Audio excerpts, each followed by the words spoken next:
আসসালামু আলাইকুম। সবাইকে স্বাগত জানাই এস.এন. রোজি কুকিং চ্যানেলের পক্ষ থেকে। আশা করছি সবাই অনেক বেশি ভালো আছেন, আমিও আলহামদুলিল্লাহ। চলে আসলাম নতুন আরেকটা রেসিপি নিয়ে। আজকের রেসিপি আমডাল। আমডাল তৈরি করতে কি কি লেগেছে সঙ্গে থাকুন, দেখতে থাকুন। বেশ কিছুক্ষণ আগে আমি 250 গ্রাম মসুরের ডালকে ধুয়ে পানিতে ভিজিয়ে রেখে গিয়েছিলাম। এখন এসে চুলায় বসিয়ে দিয়েছি, সঙ্গে একটু হলুদ পাউডার, স্বাদমতো লবণ দিয়ে। এখন আমি এটাকে 15 মিনিট বয়েল করে সেদ্ধ করে নিয়েছি।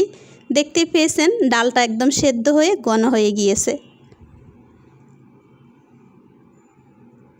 এখন আমি সঙ্গে যা যা দিব, যখন এই পর্যায়ে আসবে তখন আমরা কিন্তু বুঝতে পারবো ডালগুলো আমাদের হয়ে যাচ্ছে। এখন বাকি প্রসেসিং করেই আমরা ফাইনালি রান্না করে ফেলব। এখানে আমি 5টা কাঁচামরিচ মাঝখানে ফেলে দিয়েছি। এখন একটু কাঁচা পেঁয়াজ দিয়েছি, সঙ্গে এখানে 1.5টা আম কেটে টুকরো করে নিয়েছিলাম। এখন সঙ্গে দিয়ে দিয়েছি। তবে আজকে আমি কিন্তু তেল ছাড়া ডাল রান্না করব, সঙ্গে থাকুন।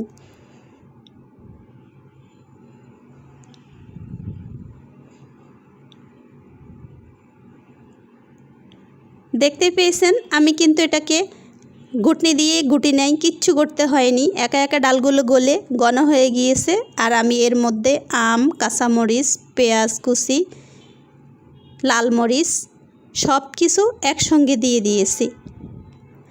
এখন একটু ধনেপাতা দিয়েই কিন্তু আমি এটাকে ফাইনালি কুক করে ফেলব।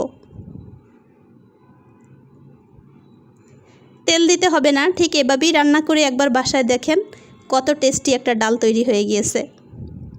ছোট থেকে বড় পর্যন্ত সবাই অনেক বেশি পছন্দ করবে এই ডালটা। দেখেন আমটা কিন্তু আস্ত করেই রেখেছি, একদম গালাবো না।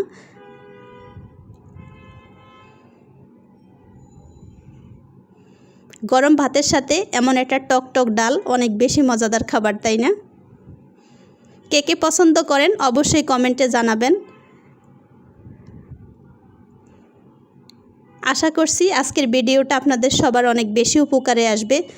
যারা বাড়িতে একটু বয়স্ক আছেন তারা কিন্তু এই ডালটা খুব পছন্দ করে খায়, তাদের জন্যই কিন্তু আজকে এই ডালটা রান্না করেছি।